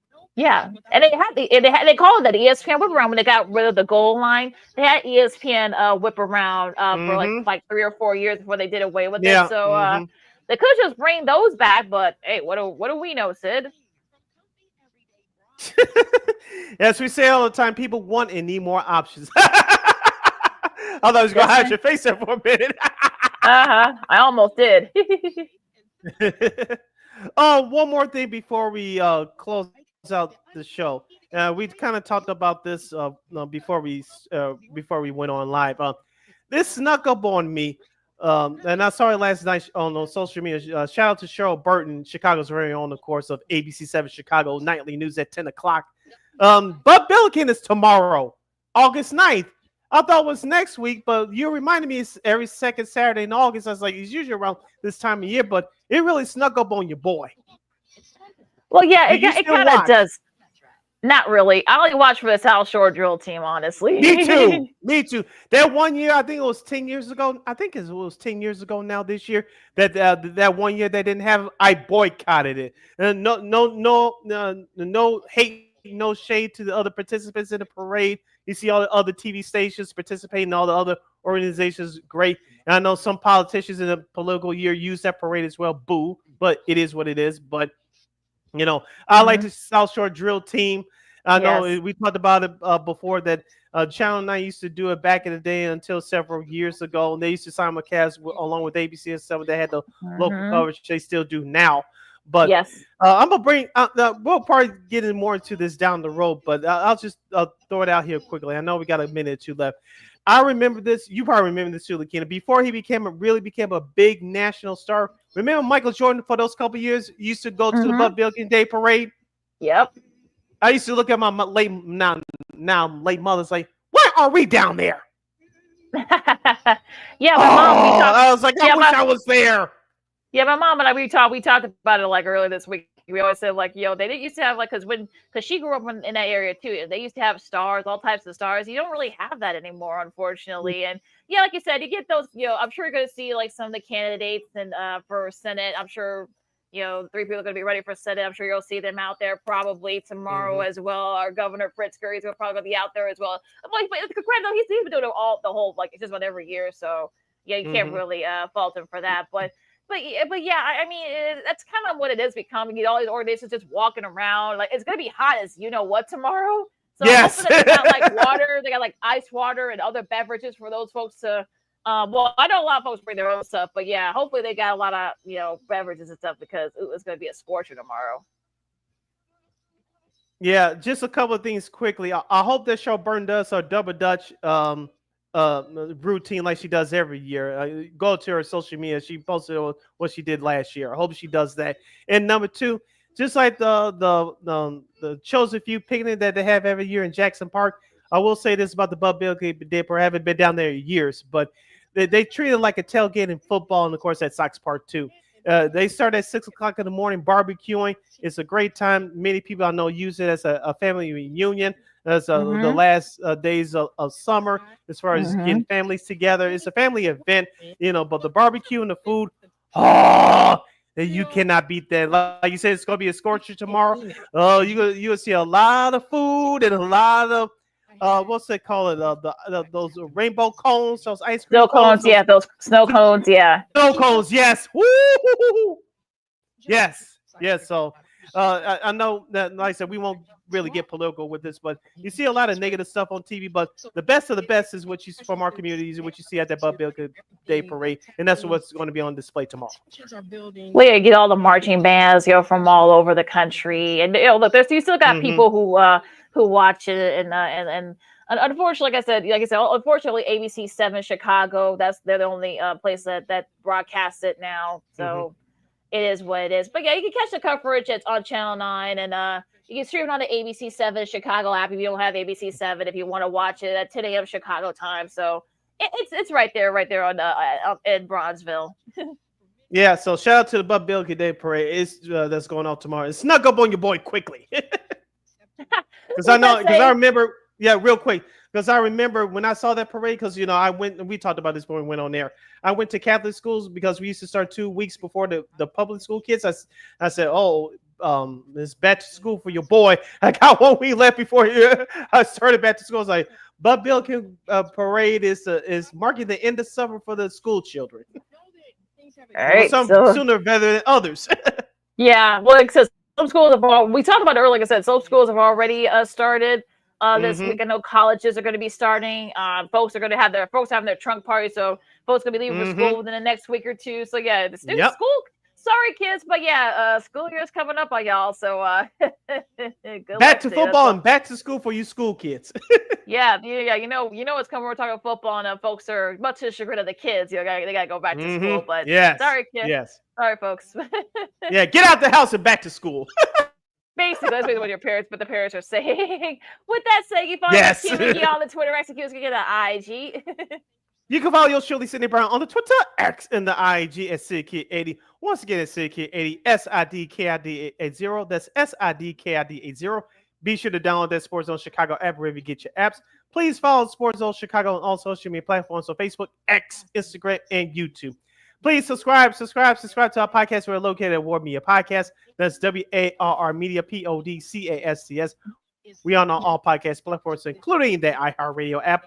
And while you're at it, please give War Media a follow at WARR Media on all social media platforms. And thank you very much in advance for your support. Like, share, subscribe, and tell your friends. Be sure to catch Second City Sports live in living color every Monday, every Friday from 12:15 to 2:15 p.m. Central Standard Time, right here on Sports Zone Chicago.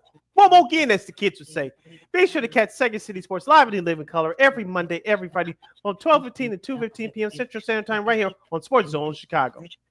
And you can get replays of our show, Sean Sierra Sports, the Smoke Fellas, and so much more. You can catch Sports of Chicago's, our great content. If you mix a segment or a guest, no worries. You can catch the replays anytime, anywhere on Sports of Chicago's Facebook and YouTube channels. And we will provide. And proud to announce that starting Monday, we'll be doing our divisional previews for the NFL season. We're going to have folks from all over the country. We'll preview all the divisions and so much more. And so make sure you guys tune into that. Starting this Monday at 1 on right here on Sports of Chicago. Yes, and we'll have the return of our beautiful queen, Miss Christine, the Queen Manica, as well as far as next week is concerned. Yep. We're going to check, double check with her to see if she's coming back on next week. So enjoy it. Well, stay cool out there, folks. That's all I'm going to say, because it's going to be a scorcher these next couple of days. So just be safe out there, folks. Be good to each other. For Sid, I'm LaKeena of the Second City Sports. Excuse me. I'm Sports of Chicago. Got you too, huh? Yeah, those darn allergies, those darn Canadian wildfires. Jesus. This has been Second City Sports on Sports of Chicago. We'll see you guys on Monday.